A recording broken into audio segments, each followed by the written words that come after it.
Isang binata ang hinatulan ng pagkakakulong at kalaunan ay ginawang isang alipin.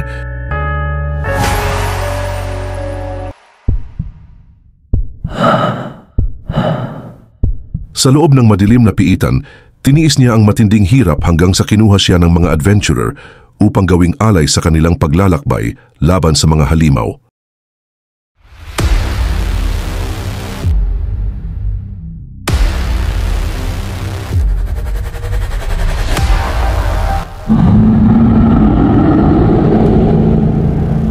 Ngunit sa kasamaang palad, ang kanilang misyon ay higit na mapanganib kaysa inaasahan.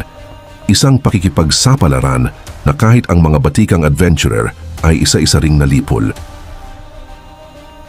Ngunit ang pangunahing tauhan ng ating kwento ay hindi basta-basta isang alipin lamang.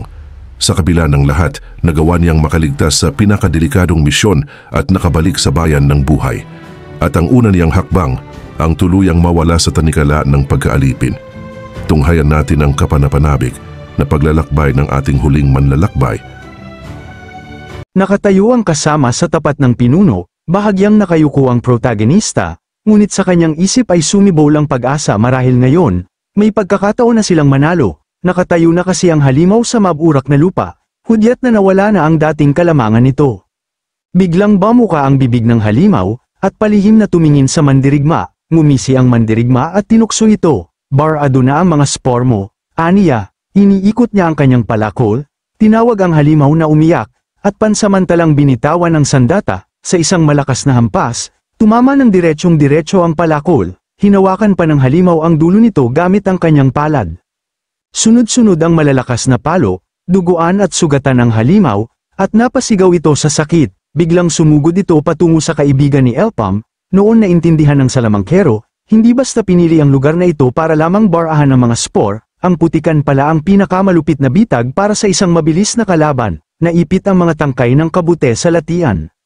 Mabilis na ginamit ng protagonista ang kakayahan niyang tinatawag na revolver, tumama ang bala sa halimaw na patuloy pa ring sumisigaw at pilit pinipigilan ang projectile hanggang sa ilang sandali pa'y sumabog ito, namutla si Debo, ngunit umasa na tapos na ang laban. Ngunit nang makita nila ang anino ng halimaw, napagtanto nilang buhay pa ito at napakatibay, napasigaw ang protagonista sa kakampi, sa core, sa ulo puntiryahin. Tumango ang mandirigma, inihagis ang palakol, at sinabing alam na niya ang dapat gawin. Papalapit na ang talam sa ulo ng halimaw nang bigla itong salubungin ng kalaban at mahawakan ng sandata. Nagulat ang binata, ang mandirigma ay napalipad mula sa lupa, hindi ayon sa plano. Nagliwanag ang kamay na may suot na singsing at bumalat dito ang asul na aura. Mula sa ere, bumagsak ang isang napakalaking troso sa pinuno, ngunit itinulak ito ng halimaw at naghanda ng isang malakas na sipa. Tinamaan ng paa ng lalaki ang ulo ng kabute bago mabilis na umatras. Hinawakan ng mandirigma ang puno at muling sumugod, paikat siyang tumakbo sa paligid ng halimaw, dahan-daang pinisil ni Alpam ang kanyang mga daliri at tumaas ang tubig sa paligid, isang malakas na buhos ang tumama sa mukha ng kalaban, sa likod ng rumaragas ang tubig, lumitaw ang anino ng mandirigmang may hawak na palakol. Umatungal ang halimaw at iniunat ang kamay, pinasabog ang tubig sa kanyang harapan. Ngunit mabilis ang galaw ng mandirigma, inihampas niya ang sandata, at sa isang iglap, naputol ang ulo ng halimaw, nahulog ang ulo nito sa tubig, habang nanatiling nakatayo ang katawan sa gitna ng latian. Hingal na hingal si Debo, itinaas ng mandirigma ang kanyang hinlalaki at ngumiti ang kaibigan, ngunit nanlaki ang kanyang mga mata nang makita niyang babagsak ang katawan ng halimaw sa ibabaw ng kasama. Bumagsak sa putik ang mandirigma, at lumipad palayo ang palakol. Naglabas ng nakakabinging hiyaw ang pinuno ng halimaw, iniunat ang mga kamay, at biglang lumindol, hinayla ng protagonista, ang nag-aapoy na palaso. Gulat nang makita na kahit wala ng ulo, buhay pa rin ang halimaw. Lumakas ang pag-atake at umakyat ang makapal na usok sa ere, ginamit ni Elpam ang kanyang kakayahan at napansin niyang may mali, muli pang umangat ang troso at ang katawan ng halimaw, tumalon ito, tila handang gumanti. Nakatingin pababa ang binata at nakita niyang papalapit ang kalaban, naalala niyang iisa na lang ang apoy na pana sa kanyang buso. Hindi na ito maaaring sayangin. Nakangisi ang mandirigma, itinaas ang kanyang sandata at sumigaw, duguan ngunit matatag, ginamit niya ang kakayahan niyang tinatawag na explosive strike, tumama ang palakol sa binti ng halimaw at naputol ito, nahulog ang paa sa tubig. Nakangiti si Debo, ngunit nang makita niyang gumagalaw pa rin ang halimaw, hindi siya makapaniwala, nakita niyang handa nang magpaputok ang kanyang kasama. Delikado, sigaw ng mandirigma, umiwas ang pinuno sa paparating na projectile, isang bitak ang lumitaw sa balat ng halimaw, at sa loob nito, naisalayan ang core. Nang makita ang tunay na ulo, natuwa ang salamangkero, hawak ang baril, nagpasalamat si Elpam sa kalaban sa hindi sinasadyang pagbubunyag ng kanyang mahinang bahagi. Nagulat si Debo na pagtanto niyang ang naunang projectile ay isang flare lamang na ginamit para linlangin ang halimaw. Ngayon ay nagliliyab na ang baston ng protagonista. Muli niyang ginamit ang revolver, tumama ang bala sa core, tuluyang bumaon, at ilang saglit pa'y sumabog. Isang napakalakas na pagsabog ang yumanig sa kagubatan, bumuga ng kakaibang usok mula sa ibaba, napasigaw si Debo, naniniwalang tapos na ang laban, hinayla ng mga lubid ang mandirigma pataas at ligtas siyang nakalapag, ngunit patuloy pa ring kumalat ang usok sa paligid. Tapos na ba? Hingal na tanong ng mandirigma. Oo, sagot ni Elpam, ito na ang katapusan, napangiti ang binata at pinuri ang kanyang kasama. Paglingon niya, iminungkahi ng protagonista na kunin na nila ang Mona Stone, nang tuluyan nang mawala ang lason sa paligid, napatingin sa gilid ang salamangkero, at doon nakita na muling tumaas sa ere ang katawan ng halimaw. Kumikislap ng maliwanag ang basag nitong core, patuloy na nagbubuga ng lason. Napatawa si Debo, nakatingala sa langit, itinaas niya ang kanyang kamay. Sa malayo, isang lalaking nakaupo sa mesa ang napahinto, nagulat na iniwan na siya ng kanyang tauhan. Ngumiti si Rakam, tumatagal ang panahon, aniya, ngunit wala pa ring nagbabago. Bamuka ang bibig ni Ibis at iminungkahi, ipagkatiwala na natin ito sa Knights of Siges. Pagharap ng lalaki, malamig ang tinig nito, kahit sino pa ang kumatok, huwag tayong istorbohin, ngunit bumukas ang pinto, isang lalaki ang pumasok at nagulat ang mga kasapi ng unyon, hindi sila makapaniwala sa kanilang nakita, bahagyang tumigilid ang ulo ng protagonista at ngumiti, bumalik na ako, malapad ang naging ngiti ng pinuno at sinabi, nakakatuwa ang iyong pagbabalik. Nakaupo sa isang upuan, tinanong ni Rakam ang kanyang tauhan kung bakit ito nagulat, sabay bahagyang ikiniling ang ulo. Pagkatapos ay ipinakilala ng pinuno ang kanyang sarili sa binata at sinabi na alam niya ang husay nito sa pamumuhay. Pumikit si Elpam at nagpasalamat sa papuri, yumuko sa mesa ang pinuno ng unyon at nagsabi na iisa lamang ang kanyang katanungan. Tinitigan niya ang pangunahing tauhan at tinanong kung kaya ba nitong ipakita yon. Sa loob ng daang mandirigma, iminulat ng binata ang kanyang mga mata at nagsalita na hindi ito magiging madali. Itinaas ni Rakan ang kilay at nagpakita ng galit, kaya't inutusan ni Eves ang binata na ayusin ang kanyang pananalita kapag nakikipag-usap sa amo. Dahil hindi siya naging isang adventurer upang maglabas ng sama ng loob, pumikit ang bida at nakinig sa mga salita kung paano niya dapat alalahanin ang kanyang tungkulin. Ngumiti ang pinuno at inulit ang sinabi ni Elpam na hindi ito madali ngunit hindi rin imposible.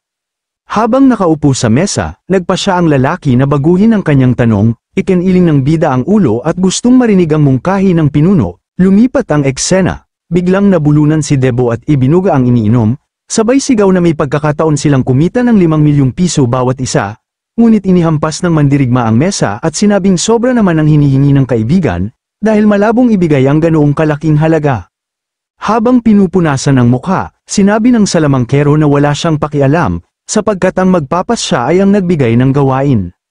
Iniunat ni Debo ang kamay at binalaan na kung mabibigo sila, malaki ang kanilang magiging problema kay Abbas. Pagkarinig na parabang nagpapahinga lamang sila, lumingon ang mandirigma na may iritadong mukha, nagreklamo si Ibiru na napakahirap para sa kanila na makisabay sa iba. Ibinalik ng mandirigma ang paalala na siya at si Elpam ang nagligtas sa kanilang grupo, at na ang mukha ng taong yun ay agad nagbigay ng kanilang pagdududa, yumuko ang koponan at humingi ng tawad.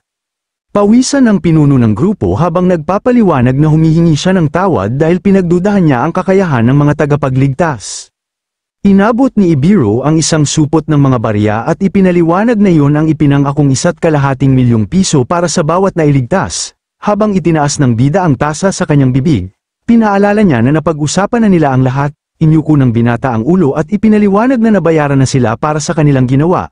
Kaya't maaari na nilang kalimutan ang pasasalamat, iminulat niya ang mga mata at dinugtungan na huwag silang magkamali. Nagtaka ang mga pirata habang nakatingin sa salamangkero. Napakunot ang noo ni Debo at napagtanto na kailangan niyang muling bilangin ang lahat ng barya. Lumingon ang bida at muling tinanong ang lalaki kung tama ang pagkakaalala niya sa pangalan nito. Tiningnan siya ng nagulat na adventurer, at si Elpam naman ang nagtanong kung kaya ba nitong gawin ang trabahong binabayaran sa kanya. Lumipat ang eksena. Napanganga si Eves at sumigaw na imposible yun, inilahad ng lalaki ang kamay at nagbigay katwiran na ang 10 milyong piso ay halagang nagiging sanhi ng pagyayabang ng sinumang makatanggap nito. Habang nakatingin sa mga dokumento, iginiit ng tauhan na kailangang muling pag-usapan ang kanyang bayad. Mapanuyang tanong ni Rackham kung talagang ganoon ang iniisip ng kanyang empleyado. Nakita ng amo ang nagulat na mukha ng lalaki at nagpahayag ng pagtataka kung bakit hindi pa siya humihingi ng dobling halaga. Inabot ng pinuno ang isang papel at iniutos na basahin ito. Kinuha ni Abbas ang dokumento at nabasa na tanging ang grupo ng bida lamang ang ipadadala sa pagsalakay. Nanlaki ang mga mata ng lalaki, hindi makapaniwala kung paano makapagsasagawa ng ganoon ang 2 tao lamang. Pawisan, hindi makapaniwala ang kasapi ng alyansa na totoo yun, ngunit sagot ng kanyang pinuno, ayaw niyang iyon ay kasinungalingan dahil napakalaki ng kanyang ibinayad para sa impormasyong yun. Ipinakilala ang lalaking may maskara at balot ng benda, na siyang nakapagtanto na ang kanilang target ay si Dark Lord Jin. Inabot ni Rakan ang hawakan at pinaalalahanan ng kasamahan na huwag magpalinlang. Nakakunot ang noo niyang ipinaliwanag na nagsimula na ang digmaan. Lumipat ang eksena. Kumikinang ang araw at maraming tao ang nagtipon sa harap ng portal ng dungeon, nakaupo malapit sa apoy, nag-uusap-usap ang mga adventurer, nang marinig ang pahayag na walang sinumang umaasang matutupad ang mga kondisyon. Napalingon ang isa sa kanila na nakanganga, pinakiusapan ni Elpam ang kanyang kasama na mag-focus, na agad namang tumugon na siya ay isa ng bihasang adventurer. May suot na palatandaan ng unyon sa kanyang scarf ang salamangkero. Lumingon ang mandirigma, habang nakatingin naman ang assassin sa mga bagong dating. Sa paglingalinga ni Debo, ipinakita niyang hindi siya nasisiyahan sa atmosfera ng lugar na yun. Iniunat ang kamay, napagtanto ni Sheldon na ang mga dumating ay mga kasapi ng Gapper Alliance, kaya ipinakilala niya ang sarili bilang galing sa Zenith. Tinitigan siya ng bagong kakilala at sinabi na isa siyang C-class adventurer. Namangha ang lalaki at ipinaliwanag na ang mga taong mas mataas pa sa 2 bilog ay hindi pinapapasok sa gate na ito. Pumikit ang binata at nakinig sa mga salitang hindi para sa kanyang uri ang dungeon na ito. Nakatitig ang mga adventurer sa babae na nagsabing pabayaan ang mga bagong dating. Nakalupasay ang mga bisig ni Kiri habang ipinapaliwanag na mayroon na silang paunang kasunduan sa mga ito. Lumingon si Sheldon na nagulat na ang mga knights ay may alyansa sa grupong ito. Nakatingin sa malayo na alala ng bida ang pag-uusap nila ni Ibis. Nagsalita si Elpam at tinanong kung bakit niya kailangang gawin ito. Nakaupo sa mesa, inutusan siya ni Eves na sundin lamang ang sinabi. Makikita ang tatak ng Sigmas, ipinakilala ng lalaki ang mga Sigmas Knights bilang mga kakampi ng unyon ng mga mangangalakal. Pagkatapos, ipinakilala niya ang babaeng nakadamit, at ipinaliwanag na ang mga knight na ito ay kabilang sa pinakamakapangyarihang samahan na sumusunod sa turo ng kanilang empress. Binanggit ng isang kasapi ng unyon na puno ng pinakamahuhusay na adventurer ang gate, kaya't kailangan ng Gapper ng kakampi, bagamat pinaghihinalaan ni Ibis na may nakatagong motibo ang mga ito. Katanggap-tanggap ang alok na kondisyon para sa lahat, kaya kinakailangan ang pakikipagtulungan. Yumuko ang bida at pumayag sa kasunduan kung magtutulungan lamang sila. Kung pagtutulungan lamang ang usapan, wala talaga siyang tutol. Ngunit para kay Abbas, maswerte na siya kung yun lang ang kapalit, dahil may kakaiba siyang kutob tungkol sa mga taong yun. Ipinakilala ni Kiri ang sarili bilang pinuno ng mga baguhang kasapi at nagpaalala na huwag isipin ng iba na pareho lang ang kanilang katayuan dahil nakakapagpalitan sila ng ilang salita. Binigyang din niya na huwag silang magdulot ng dagdag na gulo at sumunod ng maayos sa mga utos. Hindi agad nagustuhan ni Debo ang kanyang ugali, ngunit kinumpirma ni Pam na sila nga ang ipinadala mula sa Gafor Merchant Union. Napakunot ang noo ni Kiri at napaisip kung gaano nakababa ang bagsak ng unyong iyon. Sunod-sunod namang dumating ang iba pang mga kinatawan ng unyon. Una, ang Dig Merchant Union na pinamumunuan ni Crocus. Kasunod, ang Merdia Merchant Union na may leader na si QB. Damang-dama ni Debo ang pagbabago ng atmosfera, mga piling tao talaga ang dumating. Pagkaraan, lumapit ang 3 magkakapatid na Natasha mula sa Goldrich Merchant Union, suot ng buong pagmamalaki ang kanilang gintong palatandaan. Hindi nagustuhan ni Kiri ang labis na kumpiyansa ng 3, ngunit hindi na siya nakapagsalita ng agawin ng isang lalaki ang atensyon ng lahat. Ipinakilala niya ang sarili bilang si Longko, kasama ng ilan pang napili upang magsilbing bantay ng pagsalakay. Nariyan sila upang magbigay ng suporta kapag nakalabas na sila sa gate. Tiniyak niyang narinig na ng lahat ang patakaran mula sa kani-kanilang Merchant Union, ngunit ipinaliwanag niya ng mas malinaw, anumang legendary item na makuha mula sa gate ay hindi magiging kanila, kahit sila mismo ang makakuha. Mananatili ang karapatan sa item sa Merchant Union na kanilang kinabibilangan, at babayaran lamang sila ayon sa napagkasunduang termino. Ang tanging maaari nilang ariin ay mga mana stone na matagpuan, ngunit kung sakaling mahuli silang nagtangkang magbulsa ng bagay, kakaharapin nila ang buong koponan ng mga B-class adventurers. Napansin ni Debo ang 5 bilog na marka sa kamay ng lalaki. Nanlaki ang kanyang mga mata sa pagkagulat at napaisip kung sila nga ba ang iniisip niyang mga mandirigma. Sa pagtatapos ng mga pahayag, nagsimula nang pumasok ang lahat sa loob ng gate. Kaagad na inutusan ni Kiri si Pam na sumunod sa kanya, at ipinangako niyang siya ang manggenguna at tiyak na magtatagumpay sila. Ayaw talaga ni Debo na magtrabaho sa ilalim ng isang taong tulad niya. Ngunit si Pam ay masaya na sa wakas ay dumating na ang sandaling matagal niyang hinintay. Lahat ng kanyang paghihirap ay para makasali sa raid na ito, isang bagay na hindi niya nagawa sa kanyang nakaraang buhay. Ngunit ngayon, kailangan niyang magtagumpay. Sa katunayan, dito nagsisimula ang kanyang tunay na pakikipagsapalaran, at ang kanyang paglalakbay tungo sa tugatog, ngunit hindi niya alam, ipapakita ng gate na ito na hindi lahat ay ayon sa nakikita, at kahit ang kaalaman na kanyang tanggan ay may hangganan lamang na kaya niyang marating. Sa ilalim ng pulang ilaw, sabay-sabay silang pumasok sa tarangkahan. Nagulat si Debo nang makita niyang mas mataas pa kaysa sa kanila ang mga damo, ngunit pinigil siya ni Kiri at sinabihang tigilan na ang pamamasyal at huwag mahuli. Hindi siya makapaniwala at gustong tanungin si Pam kung talagang magpapatuloy silang tratuhin ng ganoon. Ngunit si Pam ay nakadikit ang tainga sa lupa, tila nakikinig sa kung ano. Tama nga, maririnig ang bigat ng mga yabag ng isang kawan ng mga ribbon pig na papalapit. Isa sa mga adventurer ang nagsabing may hindi bababa sa 1,000 ang mga ito. Sumigaw si Kiri na maghiwa-hiwalay na agad, dahil mayroon pang ibang grupo na hindi nakakarating at may hindi sinasabi ngunit malinaw na patakaran na huwag magdala ng panganib malapit sa tarangkahan. Bawat samahan ng mga ngalakal ay may kanya-kanyang ruta. Habang bumababa ang mga ribbon pig, karamihan sa kanila ay pumili na habulin ng grupo ni Kiri, na para sa kanya ay mabuti, dahil maaari nilang hilahin ang mga ito sa lugar na may kalamangan at doon tuluyang pabagsakin. Ngunit sinabi ng isa niyang tauhan na ang mga tao ng samahan ni Gafor ay wala na. Nasa malayo na sina Pam at Debo, inasahan na ni Pam ang pagdating ng mga ribbon pig, ngunit paano nga ba niya ito nahulaan? Ipinaliwanag niya na yun ay batay sa karanasan. Maraming mga kawan ng hayop na naglalakbay ng ganito. Ang mga ribbon pig ay karaniwang may habang 2 metro at may marahas na ugali. Karaniwan silang manghuli bilang kawan na binubuo ng daan-daan, at sa bihirang pagkakataon ay libo-libo, kahit mahirap silang kalabanin, hindi sila imposibleng talunin. Malamang ganito rin ang iniisip ng iba pang samahan ng mga ngalakal, na mas mabuting iwasan muna ang laban para hindi agad maubos ang kanilang lakas. Lalo't wala pang nakakaalam kung anong mga halimaw ang nasa loob ng tarangkahan, imposibleng matapos lang ito sa ilang baboy. Ngunit ang pagsalakay sa tarangkahang ito ay nauwi sa ganap na kabiguan, wala ni isang nakalabas ng buhay. Habang naglalakad si Debo, lumingon siya at nagtanong kung bakit ganoon kalalim ang iniisip ni Pam. Bigla siyang nakasampas sa isang nakamamatay na patibong, ngunit nasagip siya ni Pam sa huling sandali. Sa iba't ibang lugar, abala rin ang mga adventurer sa pagtugon sa mga patibong, ngunit madaling naalis ng mga pinakasanay. Pinayuhan ni Crocus si Babel na manatiling alerto, sapagkat kahit papayak ang mga patibong na ito, maaari pa ring pumatay ng tao sa isang iglap, mukhang ginagaya ng mga halimaw ang paraan ng pangangaso ng tao, at kakaiba sila sa aspetong yun, pinaghihinalaan niyang walang iba kundi ang mga hubs ang may gawa nito, mga kalabang kasing hirap ng mga boss monster sa pulang tarangkahan.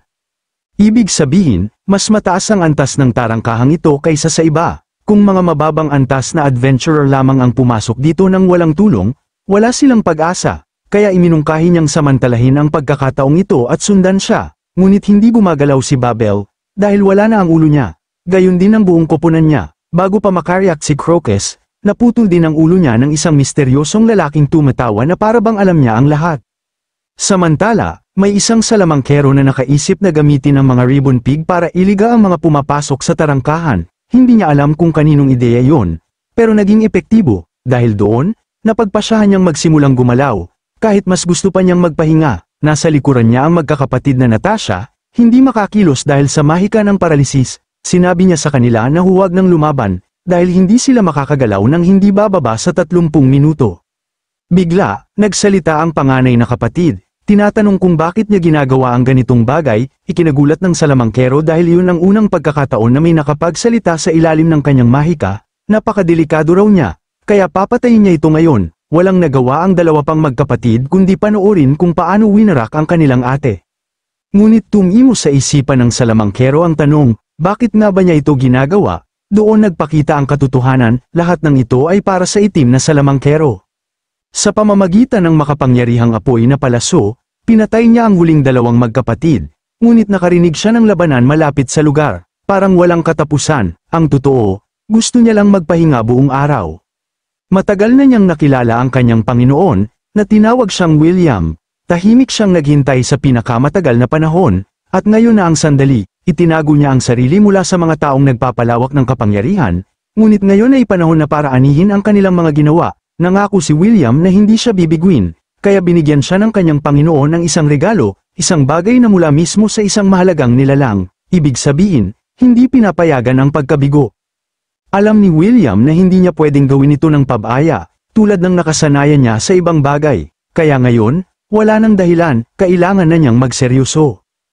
Mabilis lumapit ang gabi at ang mga hub ay nasa loob na ng kanilang kuta, abala sa kani-kanilang gawain. Hindi makapaniwala si Debo sa kanyang nakikita, lalo na't mga boss monsters ang mga ito. Sinabi na sa kanya ni Pam na isa lamang sa kanila ang tunay na boss. Ngunit kahit ganoon, lahat sila ay may mataas na lakas at tibay, kahit ang makaharap lamang ng isa sa kanila ay isang malaking panganib. Bukod pa rito, mukhang nalimas na nila ang mga gamit ng mga patay na adventurer, dahil dito, mas mahirap silang kalabanin, sapagkat kaya nilang gamitin ang mga kasanayang nakapaloob sa mga kagamitang yun. Paminsan-minsan, pakiramdam ni Debo ay gumuho ang kanyang mundo, dahil kung may mga ganoong armas ang mga hub, halos para na rin silang mga adventurer.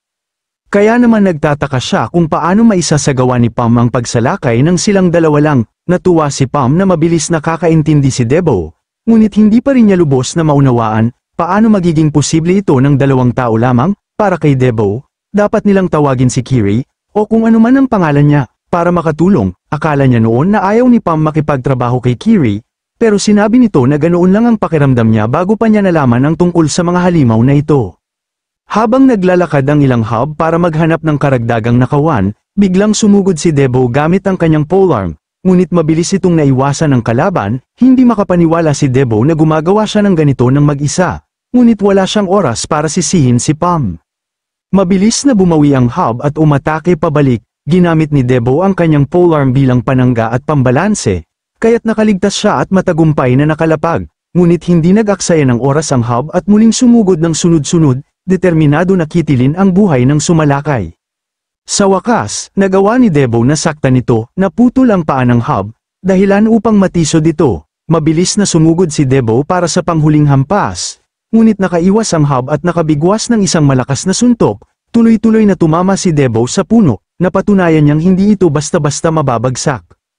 Sa kasunod na pag-atake, halos mabuwal ang buong puno sa lakas ng halimaw, ngunit nakailag si Debo. Sa isang mabilis na sidestep, nagawa niyang putulin ang kamay ng kalaban, gayunman, nakapangunyapit pa rin ang hub sa kanyang ulo at ibinagsak siya sa lupa, ngunit gamit ang kanyang polearm bilang tungkod, nakawala si Debo mula sa nakakuyom nitong hawak. Alam niyang patapos na ang laban, kaya't sabay silang sumugod ng hub, parehong determinado na manalo. Sa huli, nakayanan niyang patumbahin ito. Pagdating ni Pam, galit siya dahil hindi ito tumulong, pero sa kabila nito, natapos din niya mag-isa ang laban. Dahil doon, napatunayan ni Debo na hindi ganoon ka-Diyos ang mga hub gaya ng kanyang inaakala.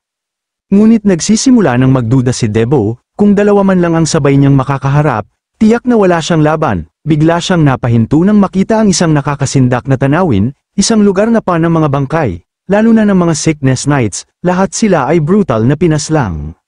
May isa pang tila buhay, ngunit halos wala ng hininga. Mabilis na nagtanong si Pam kung ano ang nangyari, nambus ba sila ng mga hub, ngunit sagot ng nakaligtas, wala silang nakitang hub, ang may kagagawa ng lahat ng yon, ay walang iba kundi isang trollang.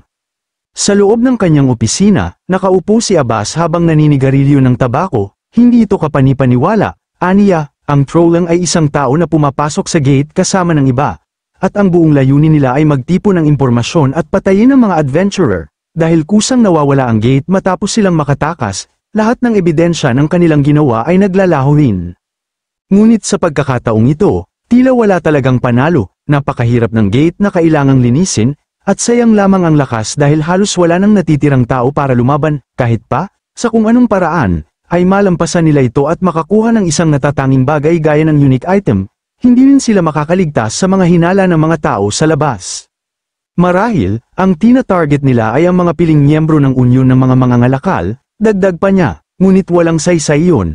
Kung kumalat ang balita, tiyak na magkakaroon ng digmaan laban sa mga unyon, at kung magsanib ang kanilang puwersa, wala silang kalaban-laban.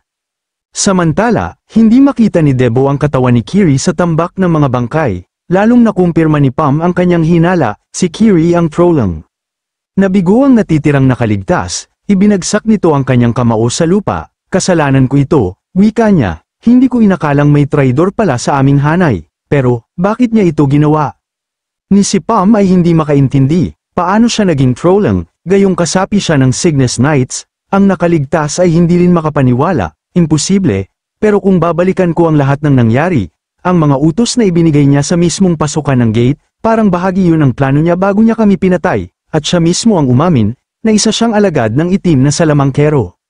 Alam ni Pam ang pangalang yun, mahigit 800 taon na ang nakalipas, si Black Magician ay naging isang nilalang na lumampas sa hangganan ng tao, at tinakat ang buong mundo kasama ng kanyang mga tagasunod.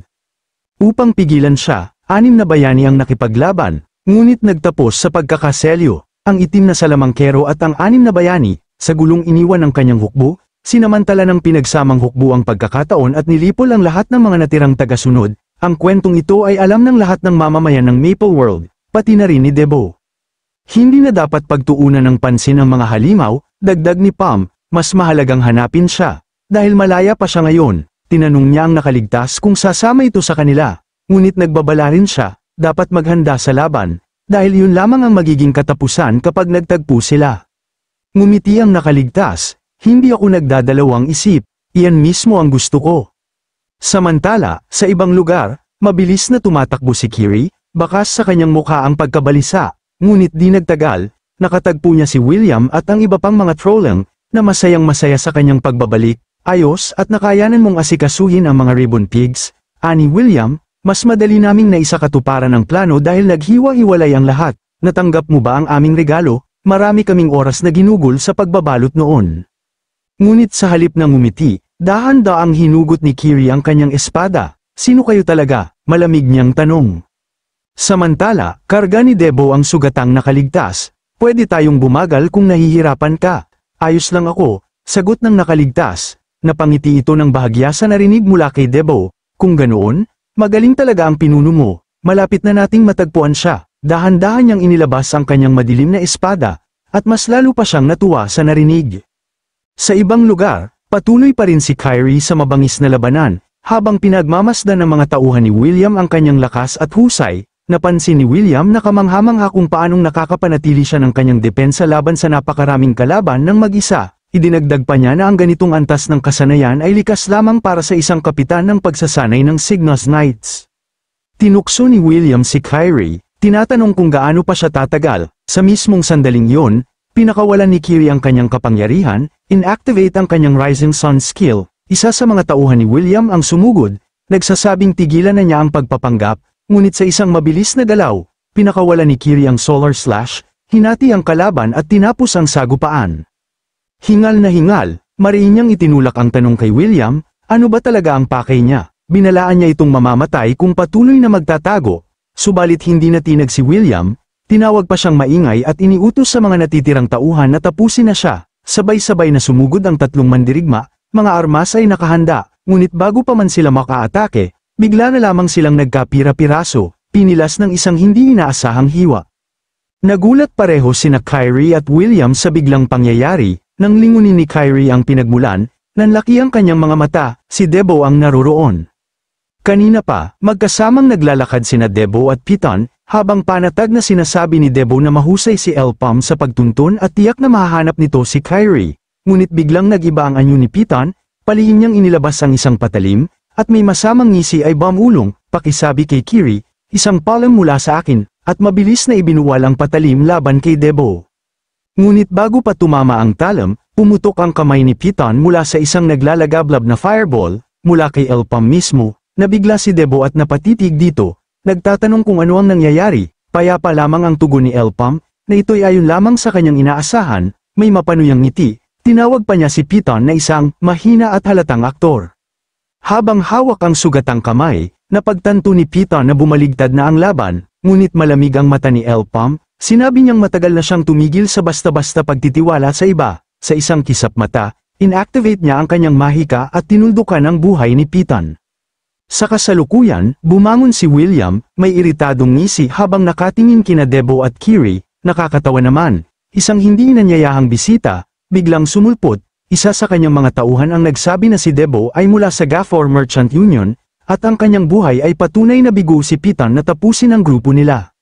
Napabuntong hininga si William, nagsasabing binigyan pa niya si Piton ng pagkakataong bumawi matapos mawala ang bakas ni Kiri. Marahil, aniya, pagkatiwala sa kanya ng paglilinis, ang naging pagkakamali. Naiinis sa sitwasyon, idineklara niyang ito'y nagiging abala na at inutos sa kanyang mga piling mandirigma na sugpuin sina Kiri at Debo, na parehong higit na malakas kaysa inaasahan. Agad na binalaan ni Kiri si Debo na manatiling alerto, ngunit tila kalmado lang si Debo kahit papalapit na ang mga tauhan ni William. Sa malamig na tinig, iniutos ni William na tapusin na ang lahat agad. Ngunit sa halip na mag-alala, buong kumpiyansang sinabi ni Debo kay Kiri, mag-focus ka sa pagbagsak ng kahit isa, ako na ang bahala sa iba. Pinaalalahanan ni Kiri si Debo na huwag ibaba ang kanyang bantay. Ngunit agad umatake ang mga tauhan ni William, sabay-sabay, halos perpekto ang kanilang koordinasyon, isa sa kanila ang nagpakawala ng mabagsik na hampas. Ngunit nakangiti lamang si Debo, walang bakas ng kaba, mabilis niyang iniwasan ang atake at bumawi ng mabigat na kontrahampas. Sinubukan ng isa pang kalaban na salakayin siya mula sa gilid, ngunit muli niya itong naiwasan. Gayunman, isang ikatlong mandirigma ang nakalapit mula sa likuran at nakatama ng isang sugat kay Debo. Bahagya lamang itong tinamaan, subalit na natiling matatag at handang lumaban. Sa sandaling yun, isa pang tauhan ni William ang nagpakawala ng buong lakas, may panunuyang boses, tatapusin ko na ang pagdurusa mo. Nakita ito ni Kiri at nabahala, sumigaw siya, ano ba ang ginagawa mo, Debo? Ngunit bago pa man tumama ang matinding atake, biglang umikot si Debo sa isang maliksing galaw. Nakapwesto sa likuran ng kanyang kalaban, may tusong ngiti siyang sumagot kay Kiri, nagpapaligaya lang ako sa laruan ko. Pagkasabi, mabilis niyang tinuldukan ang buhay ng kalaban. Sumugod pa ang natitirang mga tauhan ni William, ngunit walang saysay ang kanilang pagsisikap, pinulbos sila ng nakabibiglang lakas ni Debo, hanggang sa sila mismo'y natigilan sa kanyang kapangyarihan na hindi nila inaasahan. Samantala, nakatalo rin si Kyrie ng isa sa mga tauhan ni William, nangingisi pa siyang nagwika, nakakadismaya. Ganyan ba ang tinatawag ninyong elites, hindi man lang karapat-dapat sa bansag na yon? Nag-apoy sa galit ang mga tauhan ni William sa kanyang pang-aalipusta, ngunit bago pa sila muling makakilos, nagsalita na si William mismo, tama na, hindi ko na kayang pigilan ang sarili ko, nandito na ang dulo para sa inyo. Sa isang iglap, nagpakawala siya ng makapangyarihang fire arrow, nabigla si Debo, hindi niya inasahan na marunong magbitaw ng gayong mahika si William, mas mabilis pa ito kaysa sa mga spell ni Elpam. Sumabog ang apoy sa paligid ni Debo, muling ngumisi si William, binalaan siya, huwag mong maliitin ang apoy ko, hindi ito basta simpleng fire arrow, ang mga apoy ko'y nasa ibang antas. Buong kumpiyansa niyang inakalang tapos na ang laban, kaya't iniutos niya sa kanyang mga tauhan na simulan na ang paglilinis sa dungeon. Ngunit nang unti-unting naglaho ang usok, nanlaki ang kanyang mga mata, hindi lamang nakaligtas sina Debo at Kiri, kundi may isa pang figura ang hamarang sa kanilang harapan, walang iba kundi si Elpam. Itinanong ni William kung sino siya, ngunit malabo ang sagot ni Pam, hindi ako ang nag-iisang bisita dito, at sa isang iglap, mula sa mga palumpong, sumulpot ang isang dambuhalang hukbo ng mga halimaw, diretso ang pag-atake kay William at sa kanyang mga tauhan.